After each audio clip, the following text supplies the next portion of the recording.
तपाईं हेर्दै हुनुहुन्छ हिमाली स्वरहरू अनलाइन रेडियोको YouTube channel.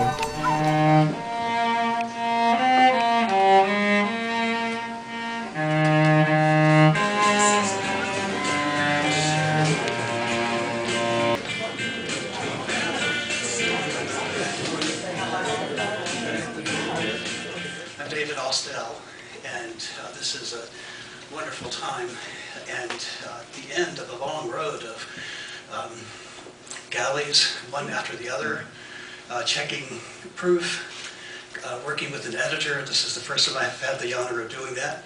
Luckily, the editor is my very close friend, whom you'll meet in just a few minutes. And this is a book launch gathering, and thank you so much for being here. I'm going to dedicate this afternoon reading to my daughter, Sarah Jess. Sarah Jess, you're probably watching on streaming video. Sweetie, this is for you. She's in the hospital, and she and my wife are going to be here, and everything's okay, but she was not able to come. So nonetheless, I appreciate you being here. I'm going to first introduce you to the editor of Little Creek. It is Mr. Yuyutsu Sharma. Yuyu, I met for the first time standing on this stage when I performed the final pitch on Olympus Mons a year ago. And this is a multimedia narrative poem. And we had a small crowd, much smaller than this, and present that day. And there was a person in the back I didn't recognize, and so I pounced upon him in a second to see who it was. And it was Yuyutsu Sharma. Yuyutsu Sharma is a renowned poet from Nepal, and we thoroughly expect him to be the poet laureate of Nepal before too many more years goes by. He's a young man for that at this point, but it will certainly happen.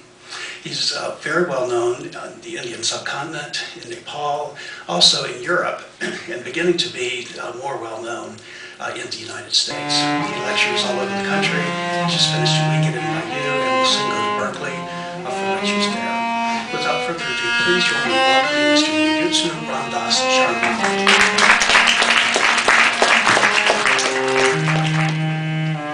Each one of us has God in us, so when we meet each other, we bow to the God in each other.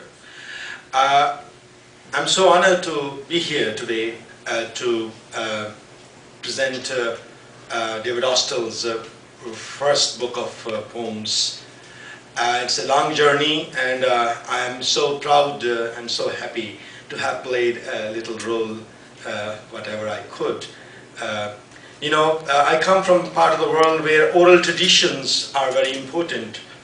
When a child is born in Nepal or India, he learns poetry because the scriptures are recited to him every morning along with the prayers. And we have this big tradition of oral tradition of poetry and epics are recited. And we have the parallel traditions of bhakti and devotional writing. So I think this is, and also we have this tradition of guru and poet. The poets are gurus, and David is both. He's a guru and a poet. And I'm so glad to bring this connection together. American could, really believe in the afterlife. We have in the East, we have very different vision of Americans. And then also, when Alexander came to India, those times, he wanted to go to India. India was like a great place of learning those days. Like today America is, the whole enlightenment, the universities. American universities are the best in the world. And everybody rushes to America. India was like that those days. And Alexander was leaving his kingdom, and he was going to conquer and go to India. And he asked his guru, he said, "Guru, what shall I get for you from India? Jewels, beautiful women, or some nice, wonderful thing? What do you want me to bring?" And Guru said, "Bring a learned person from India," which was so amazing. He did come to India, but then he got sick when he reached India. And then he went back. There are a lot of theories of how he died. And I think I am reversing the Alexander's move.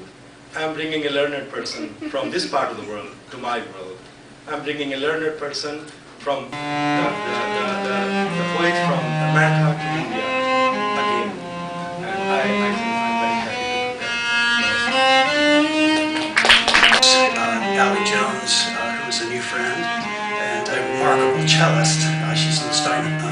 School at New York University. She'll be playing for us during the course of the reading today. Also, we have an unusual kind of format, and you can see from the program, I hope everyone has a copy of that. I've asked friends to join me today in reading through some of the poems, and I'll be reading several times, but also I've got some special friends that will come up and read poems as well.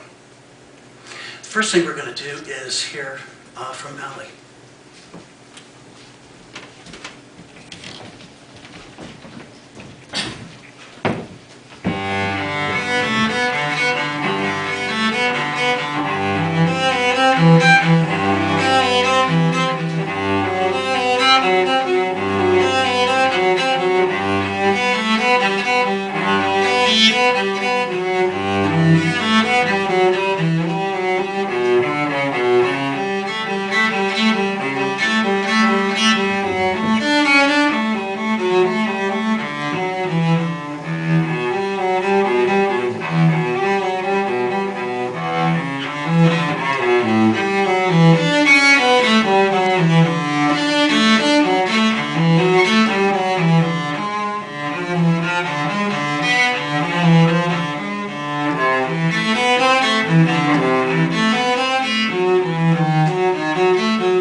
Dressed in the kepi, the little cap, and the Confederate gray. And beside him on a sandwich board, there was a sign. And the sign said, "Heritage, not hatred." So this poem is about him.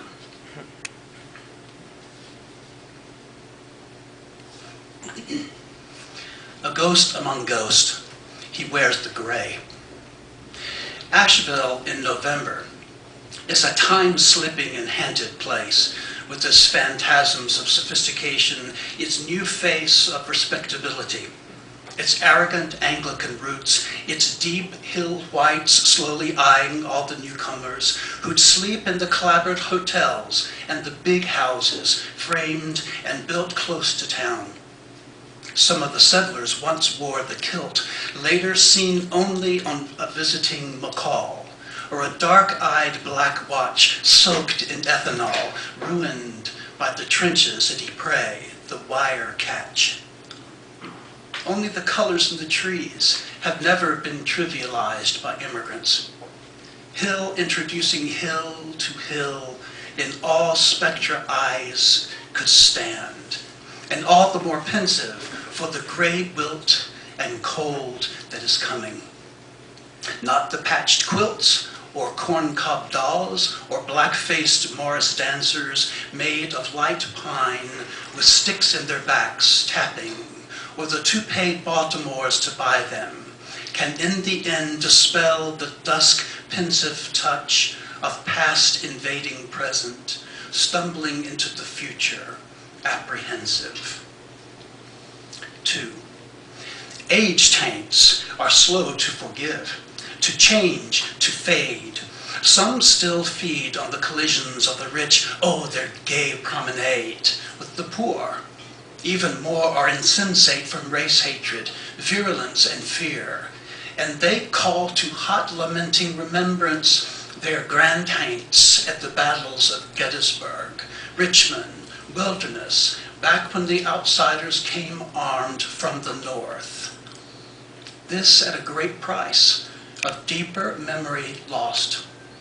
that all the sons of the Confederacy were also once outsiders, nestled in a prayerful presbytery, eyes lifted to mountains whence cometh help, immigrants from heathered hillsides, where they were nothing better than slaves to the English, their shamed prince in girls' clothes, unfettered, fled to refuge in Europe. But they walked tar-heeled into these hills instead. Why now remember only for warring to keep the races apart? The white dead became an obsession, a reverence encouraged by wealthy newcomers, a tack for deflecting the indignation of the poor for the rich to the black. Perhaps all the lessons of Culloden were lost in these havens once, forgotten like the highlands, replaced by dreams of white dollars and dalliance. Two sections from Little Creek.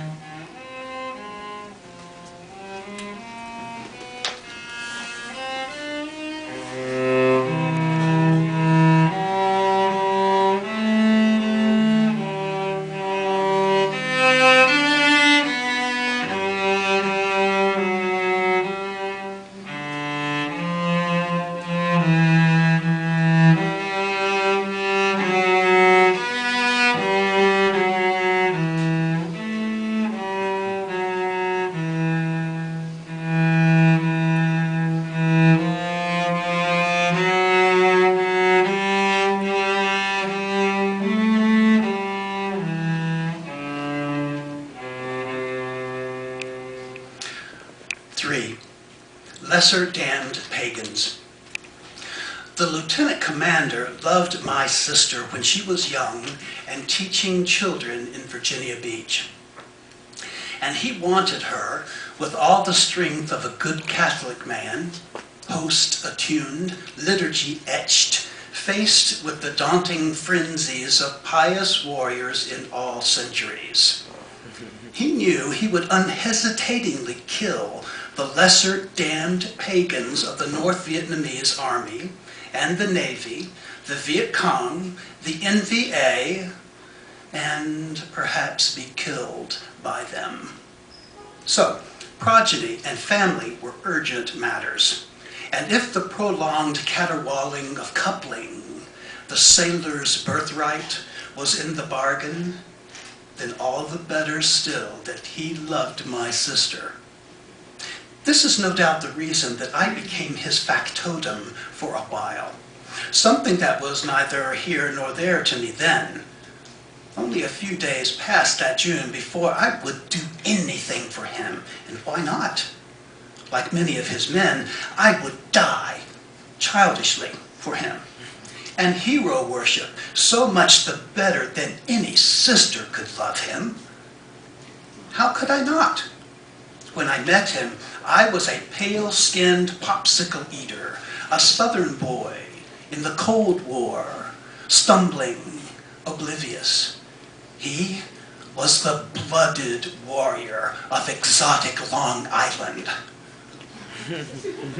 The lover of Thoreau and Emerson, a Yankee bright and brave, the tall officer in dress whites and signal burst of campaign ribbons, a frogman, adept with fist and knife, the undisputed leader of hostile men, trained to kill and inured to pain and fear. He was composed, compassionate, and lethal as lead, the beautiful, the ideal,